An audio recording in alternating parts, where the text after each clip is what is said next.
Praise the lord. అందరికి ప్రభుని రక్షకుడైన యేసయ్య అతి శ్రేష్టమైన గొప్ప నామంలో హృదయపూర్వకమైనటువంటి వందనాలు తెలియజేస్తా ఉన్నాను. అందరు బాగున్నారా? ప్రతిరోజు బాగుండాలి, మనం అందరం బాగుండాలి. అది దేవుని యొక్క చిత్తం మన పట్ల. సో ఈ దినం కూడా దేవుని స్తుతించి ఆరాధించినట్లుగా దేవుడు మనకిచ్చినటువంటి అద్భుతమైనటువంటి సమయాన్ని బట్టి దేవాతి దేవునికే స్తుతులు స్తోత్రాలు కలుగును గాక. మరోసారి మీ మధ్యలోనికి రావటానికి దేవుడు ఈ కృపను నాకు అనుగ్రహించాడు. అనుదిన యేసయ్య కృప అనే కార్యక్రమాన్ని జీసస్ గ్రేస్ మినిస్ట్రీస్ అద్భుతమైనటువంటి రీతిలో ప్రతిరోజు మీ మధ్యలోనికి ఈ కార్యక్రమాన్ని తీసుకురావటానికి దేవుడు నాకు ఇచ్చినటువంటి ఈ కృపను బట్టి దేవునికే, దేవాతి దేవునికే మహిమ చెల్లిస్తూ మీ అందరికీ మరోసారి హృదయపూర్వక వందనాలు తెలియజేస్తా ఉన్నాం. ఈ యొక్క దినం, ఈ సమయాన్ని మనం వాక్యాన్ని వినే ముందు ప్రార్థన చేసుకుందాం. మహాపరిశుద్ధుడ, మహోన్నతుడ, ఘనమైన తండ్రి, దేవా నీవు పరిశుద్ధుడు, నీతిమంతుడు. దేవా, పాపుల కొరకు ఈ లోకంలోనికి వచ్చావు. పాపము నుండి, శాపము నుండి విమోచించడానికి మేము నమ్ముతున్నాము తండ్రి. నేను నమ్ముతున్నాను ప్రభా, నా హృదయపూర్వకంగా ఈ దినం నీ సన్నిధి నాతో ఉండును గాక, మాతో ఉండును గాక. మమ్మల్ని అందరినీ బలపరచును గాక, దీవించును గాక, ఆశీర్వదించును గాక. మా హృదయాల్లో మా అంతరంగాలు నీ సన్నిధిని నింపును గాక. నీ పరిశుద్ధాత్మ అగ్ని అభిషేకం మమ్మల్ని బలపరచును గాక.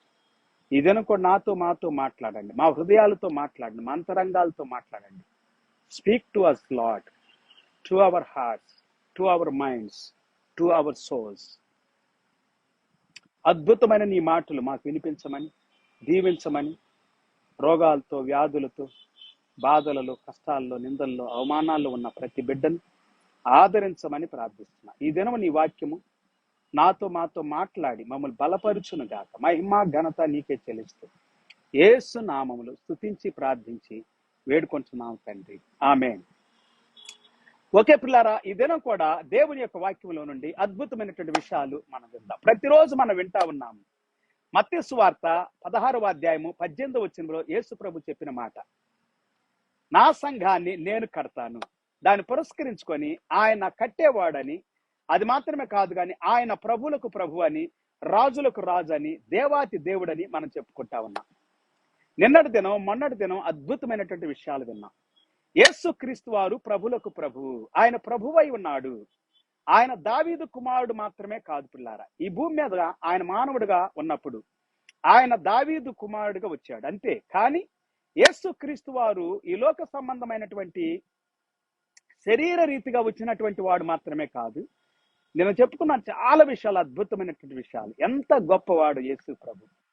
ఆయన తను తాను ఎంతగా తగ్గించుకున్నాడు. ఈ దినం కూడా పిల్లారా, యేసు క్రీస్తు ప్రభు ప్రేమను కనపరిచాడు, రక్తాన్ని కార్చాడు, ప్రాణాన్ని పెట్టాడని చెబుతా ఉన్నాం. దేవునికి స్తోత్రం. చెప్పుకుంటూ ఉన్నాం, మాట్లాడుకుంటూ ఉన్నాం ఆయన ప్రేమను గురించి. యేసు క్రీస్తు వారు ప్రభు అయి ఉన్నాడు, అందరికీ ప్రభు. రాజ్యాల మీదకి రాజ్యాలు లెగుస్తీ, జనం మీదకి జనం లెగుస్తారని మనం నిన్నటి దినం కూడా విన్నాం. రాజ్యాలు, జనాలు, ఇవే ఇప్పుడు మనం చూస్తున్నాం, వింటున్నాం. భయంకరమైనటువంటి చాదస్తవాదం అనేది మనకు కనబడతా ఉంది. స్వార్థం కనబడతా ఉంది. మనుషుల యొక్క స్వార్థం ఎలాంటిదంటే, నా మాటే నెగ్గాలి, నా ఇష్టమే నెరవేరాలి, నేను చెప్పిందే జరగాలి. ఈ దేశంలో, ఈ రాష్ట్రంలో, ఈ మండలాల్లో, జిల్లాల్లో, పల్లెల్లో, తాండాసులో, అన్నిటిలో పిల్లరా, ఈవెన్ కుటుంబంలో కూడా జనం మీదకి జనం లెగుస్తా ఉన్నారు, రాజ్యం మీదకి రాజ్యం లెగుస్తా ఉంది. ఈ రాజ్యాలన్నీ కూడా దేవుని రాజ్యములో ఒక దినం వస్తుంది, సాగిలపడే దినం, యేసే ప్రభు అని ఒప్పుకునే దినం వస్తుంది అని మనం చెప్పుకుంటా ఉన్నాం, మాట్లాడుకుంటూ ఉన్నాం, వాక్యంలో చూస్తా ఉన్నాం. వాక్యం అద్భుతంగా నిన్నటి దినం మనతో మాట్లాడటం మనం విన్నా పిల్లరా. శక్తివంతమైన మాటలు, అద్భుతమైన మాటలు, ప్రభావంతో కూడినటువంటి మాటలు. ఈ దినం కూడా పరిశుద్ధాత్మ దేవుడు మీతో నాతో మాట్లాడుతూ ఉన్నాడు. God is speaking directly with us today, even today.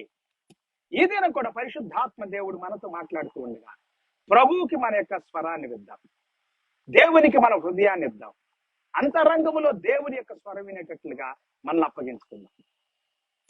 Bible గ్రంథంలో నుండి కంటిన్యూ చేద్దాం కొన్ని వాక్యాన్ని. ఈ దినం యేసు ప్రభు మాట్లాడే ప్రతి మాటను మనం వింటా ఉన్నాం ప్రతిరోజు. ఆయన మాటలను బట్టి, మాటల ద్వారానే మనం కంటిన్యూ చేద్దాం. ఇర్మియా గ్రంథంలోకి 14వ అధ్యాయం 12వ వచనంలోనికి రండి.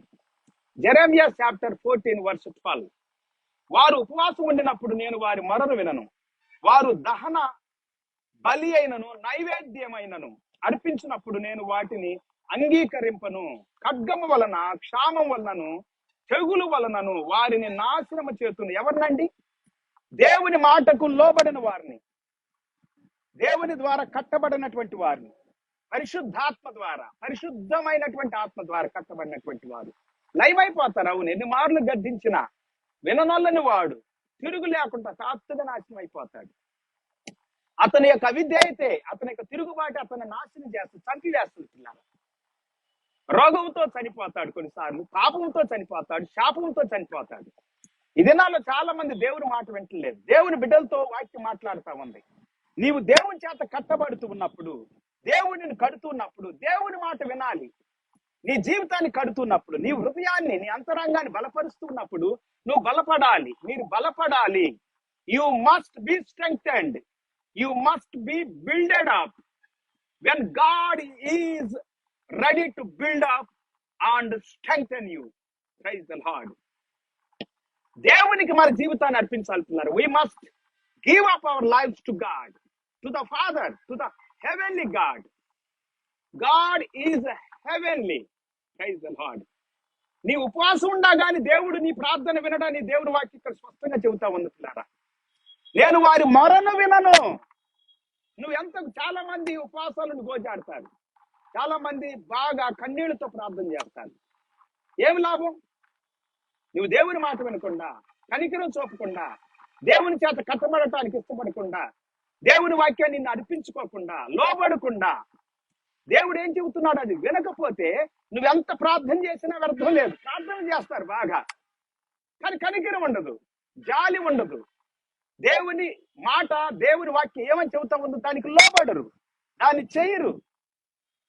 చేయకపోతే నీ ప్రార్థన దేవుడు ఎలాగంటాడు? మా ప్రార్థన దేవుడు వింటున్నాడు అని అనుకుంటారు వాళ్ళు. ఎందుకు? మాకు కావలసిన వస్త్రాలు ఇస్తున్నాడు, భోజనం ఇస్తున్నాడు, నివాసం ఇస్తున్నాడు, కార్లు ఇస్తున్నాడు, హెలికాప్టర్ ఇస్తున్నాడు, విమానం ఇస్తున్నాడు. మాకు చాలా మంది ఫ్లైట్స్ కూడా కొంటా ఉన్నారు ఈ దినాల్లో. ఒకప్పుడు కేపాల్ గారు ఫ్లైట్ ఉంది ఆయనకి, ఎవరికి లేనటువంటి ఫ్లైట్ భూలోకంలో. అంటే అది ప్రభుత్వానికి తప్ప మనిషికి ఇండివిజువల్ గా. సరే, ఈయన కూడా సంస్థానికండి. మరి ఇప్పుడు ఏమైంది? ఇప్పుడు పల్లెల్లోనికి, వీధుల్లోనికి వెళ్తా ఉన్నాడు, నాకు ఓటేయండి, నాకు ఓటేయండి అని అడుక్కుంటా ఉన్నాడు. మొన్న ఎందుకు ఆ పరిస్థితి? అసలు ఓట్లు ఎందుకు నీకు అని కొంతమంది అడుగుతున్నారు. ఎమ్మెల్యే పదవి నీకెందుకు అని అడుగుతున్నారు, ఎంపీ పదవి నీకెందుకు అని అడుగుతున్నారు కొంతమంది. ఎందుకు అడుక్కోవాలని అంటా ఉన్నట్లారా? సరే, ఆయన నడిపింపు ఎలాగుందో మనకి తెలియదు, కానీ దేవుని వాక్యం సెలవిస్తా. దేవుని దగ్గర అడుక్కోవాలి, దేవుణ్ణి వెంబడించాలి. అదే దేవుని వాక్యం. దేవుణ్ణి నమ్మాలి, మనుషుల్ని కాదు వెంబడించాల్సింది, మనుషుల్ని కాదు నమ్మాల్సింది. మనుషులు పట్టే జాలలుగా చేస్తానన్నాడు, ఈ లోకాన్ని ఏలుబడి చేసే వారిగా చేస్తానన్నాడు, అధికారులుగా చేస్తున్నాడు. ఓకే, మంచిదే. ఒకప్పుడు గొప్ప దైవజనులై ఉండి ఈ దినాల్లో దిగజారిపోవటం, మొదటి ప్రేమను విడిచిపెట్టడం దేవుని చిత్తం కాదు. దేవుణ్ణి ఆరాధించాలి, దేవుని స్తుతించాలి. మీ ఉపవాస ప్రార్థనలు, ఉపవాసాలు ఉంటారు, చాటిస్తారు, మంచిదే. కానీ ఉపవాస ప్రార్థన చేస్తా ఉన్నప్పుడు దేవునికి లోబడుతున్నావా? దేవుడు నీకు కావాల్సిందే ఇవ్వాలని మొండి పట్టుబడుతున్నావా? లేకపోతే దేవుని మాటకు లోబడటానికి ఇష్టపడుతున్నావా? బైబిల్ సెలవిస్తా అనుకున్నారు, వారు ఉపవాసం ఉన్నప్పుడు నేను వారి మొరను వినను, వారు దహన బలి అయినను నైవేద్యమైనను అర్పించినప్పుడు నేను వాటిని అంగీకరింపను. ఖడ్గము వలన, క్షామం వలన, తెగులు వలన. ఖడ్గము, క్షామము, తెగులు ఈ భూమి మీదకి రావట్లేదా?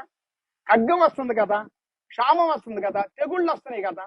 మనం తినే ఆహారంలో, ఫ్రూట్స్ ఈ దినాల్లో తెగుళ్ళు చేత మందులేసి పండించడం ద్వారా ఆహారంలో సత్తువు లేదు. తెగుళ్ళు వస్తా ఉన్నాయి, ఖడ్గం వస్తా ఉంది, క్షామం వస్తా ఉంది. Though they fast, I will not hear their cry, and though they offer burnt offering and grain offerings, I will not accept them, but I will consume them. I will not accept them. God is not going to accept your offering, your fasting, your dollars and your rupees, but he wants from you your heart. నీ హృదయ దేవునికి కావాలి. హృదయాన్ని దేవునికి ఇవ్వకుండా నువ్వెన్ని బలు ఇచ్చినా గానీ ఎంత చేసినా గానీ వ్యర్థమే పిల్లరా. అదే దేవుని వాక్యం సెలవిస్తా ఉంది. But I will consume them by the sword, by famine and by pestilence. Pestilence అనేది మనం చెప్పుకున్నాం, కరోనా. పెస్టిలెన్స్ అంటే కరోనా అని కూడా ఉంది ఒక ట్రాన్స్లేషన్ అని ఆ మధ్య కాలంలో మనం విన్నాం. Pestilences are pestilence. దేవుడు తెగుళ్ళ చేత మనలను బాధ పెట్టకుండా ఉండాలంటే, కరువు చేత బాధ పెట్టకుండా ఉండాలంటే, ఖడ్గం చేత బాధ పెట్టకుండా ఉండాలంటే మనము మార్గాన్ని మంచిగా చూసుకోవటానికి దేవునికి అప్పగించుకోవాలి. పరిశుద్ధమైన మార్గాన్ని, నీతిగల మార్గాన్ని, యథార్థమైన మార్గాన్ని